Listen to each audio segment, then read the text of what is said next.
my big concern is the lack of ambition.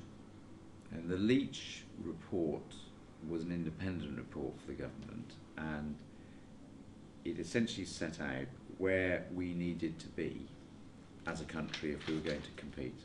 The level of the numbers of people at each skill level, which is the best measure we had to be in what we used to call the Premier League of skills. And all the government yesterday gave it a nod in the direction of Leach. It has essentially given up on using that as a measure of our progress. The strategy explicitly says that over 500,000 fewer adults will train every year on publicly supported courses. And those are going to be in the qualifications where we already lag most far behind our competitors. We're not that far behind on graduate level employment, although we continue to need to grow the numbers. But on level 2, level 3, we're well behind. So you've got to say, if you have so little ambition, how are we going to be competitive when the effects of this are felt in the next 2, 3, 5 and 10 years?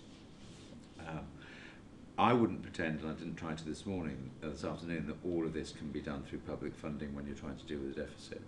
But there are many things that the government that do produce extra training places where the government have turned their back, procurement being the most obvious one of those. I mean, the fact that all of the money we put into social housing in the last 2 years was tied to the provision of apprenticeships, produced thousands of additional construction industry apprenticeships, and that was being extended across other areas of government procurement.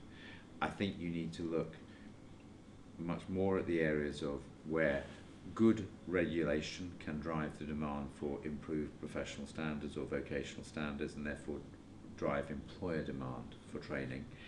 There are some nods in that direction in the white paper, but again, there were, as there were for training levels, but they were very cautious and very